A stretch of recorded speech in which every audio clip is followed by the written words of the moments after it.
So we have reached the Formula One summer break, and it is for once a very welcome one. Verstappen just barely trails Hamilton in the driver's title, Red Bull just barely behind Mercedes in the constructor's title, both very close, very entertaining championships. But it's a month without racing, which means a month, naturally, full of speculation. A major piece of speculation, Red Bull only has one driver signed next year, and that's Max Verstappen. So today I'm going to be going over who I think the best options are to fill that second Red Bull seat in 2022.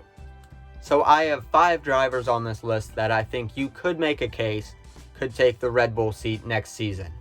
And before you just say, oh, take Checo, he's doing well, it makes sense, keep in mind we are dealing with Helmut Marko here, and he doesn't always make the most sense when he says things. For real though, we are going to jump right into the first option, and that is what I just said there. Keep Sergio Perez. First of all, he is 5th in the driver's title. Lando Norris is up there in 3rd, kind of messing up everyone's party, trying to join Verstappen and Hamilton.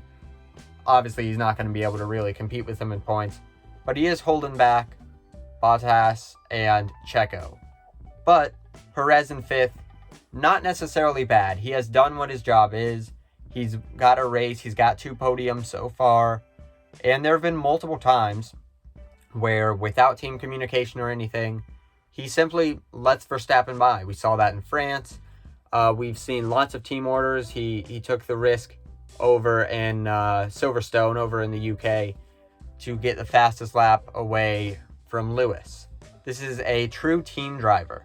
And coming from Force India or Racing Point, he was with them for both of those names. But he's someone that had 2 options at the end of last year. Either retire or no, Red Bull are going to prioritize Verstappen, but still pick up lots of points, lots of podiums, maybe an occasional win. He's done exactly what he's needed to do. He has been exactly what Red Bull have wanted him to be. He's an experienced driver. He's a driver that's not from the Red Bull Academy, but at this point in time, I feel like really that's not going to matter too much as long as Red Bull can stay competitive with Mercedes. So option 1, very simple, keep Sergio Perez. On to option 2, Pierre Gasly makes a comeback into the Red Bull. The man is driving a midfield AlphaTauri car at insanely high levels. He's got a podium. He's very consistent. Yes, he does have lots of 6th place finishes, but hey, still consistency, and probably the 5th best car on the grid or so. He is outperforming his teammate by miles. Granted, Yuki is a rookie, but still, we have seen exactly what Gasly can do. He won the race in Monza last year. He got the podium in Brazil a few years ago. His only podiums, though, have come without Red Bull, as he got the podium in Baku this year as well. Red Bull really just needed to give him time. He had some time, he had a little bit, and then Red Bull pulled him. And at the time, it seemed like the right decision. You know, they knew they weren't competing for the driver or championship for the constructors title anymore. Why not pull him? Put in Alex Albon. What a mistake that was. Again, it kind of made sense at the time, but we have seen Pierre Gasly. He is without a contract next year. If Red Bull lose him, he could go to Alfa Romeo, he could go to Williams, he could go to Haas. Who knows where he's going to end up? But one thing's for sure, he deserves a Formula One seat, and he deserves to be in one of the best cars on the grid, because even in an average car, he is driving that thing at the level that, relative to the car itself, he's driving at the same level as Lando Norris is with his car. And you do need to keep in mind, Norris, the McLaren, obviously a faster car on its own, but the talent that Gasly has, the talent we have seen out of that guy, insane. So I do think he is the second most likely option, and he could return to Red Bull. On to option number 3.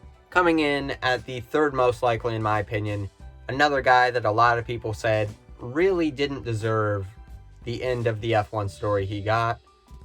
Alex Albon. Alex is without a seat this year, which first of all blows my mind. I feel like he should be in the AlphaTauri. Yuki, I get he's there with our whole Honda sponsorship, but Alex should have a seat somewhere other than just a reserve driver. The man has not exactly put together the results that he wanted in his stints at Toro Rosso and Red Bull. He only brought in 2 podiums. He didn't get any wins. Granted, he did have a few incidents with Lewis where Lewis, to put it lightly, messed up his day. Still, Albon wasn't able to produce in the season and a half that he was in a Red Bull. Unlike Gasly, though, we have seen Gasly and his brilliance. He went out there, like I said, got the win in Monza. He has been driving amazing. We haven't seen too much of that out of Alex Albon, even when he was in Formula 1. Again, I get it's a lot of pressure. I get in a lot of other sports, you'd be like, oh, just give him some time, he'll be back. Formula 1 is not like other sports. You have 2 drivers per team. That's it. You have a very, very limited amount of races in a year. So you got to be able to put together those results. Alex wasn't able to do it. So I'm bashing on him all this much. Why on earth do I think he could get a Formula 1 seat next year? Very simple. He left Formula 1 in a kind of weird manner. He got the podium over in Bahrain. Everyone kind of thought, okay, he's going to be here, he's going to be back here next year. And then Sergio Perez delivers an amazing drive in the Racing Point from dead last up to first to win it. And his contract was out, and Red Bull just didn't see that level of performance with Alex. However, he's still young, he's still their reserve driver, he's still there for a reason, and he's still performing in the simulator. Christian Horner and Checo are all giving him lots and lots of credit to how to drive better and really to get them the results they've wanted. So he's still participating with the team even if he's not one of the 2 guys on the track. For that reason, if for whatever reason Checo either retires or just doesn't get an extension, Alex Albon, if Pierre Gasly is at this point likely already signed to another team, Albon could have the door open for him. Now, on to the 2 drivers that I think are very long shots, but leave it up to Red Bull to deliver talent maybe prematurely. I'm going to go with 2 drivers that are in Formula 2, but are in the Red Bull Juniors Academy, something that we know is obviously affiliated with Red Bull. The first option, the one I think is the 4th most likely, it's Yuri Vips. He may not be leading the F2 championship, but my goodness, does that man have speed. He is young. He's got a lot of potential, something we've seen quite a few times with Red Bull, where they have a tendency to promote people a little bit early, prematurely, and to be frank about it, kind of mess up their careers. That's really the only way to put it. Vips, do I think he deserves the Red Bull seat, the 2nd seat there? No, absolutely not. But again, Helmut Marko, Christian Horner, bad decisions, beautiful combinations right there. Could get us Yuri Vips or someone who I think would be an absolute disaster for Red Bull. Vips, maybe he could get it figured out. He has certainly shown the pace. But Jehan Daruvala, if he got called up, he's my 5th most likely. Red Bull could just kiss the Constructors' title goodbye. Now, do I think that Jehan Daruvala is bad? No, not at all. I think we will easily see him in Formula 1 in a few years. But he's not quite ready for F1 yet. He's not quite ready for the Red Bull team. And that's really the only way I can put it.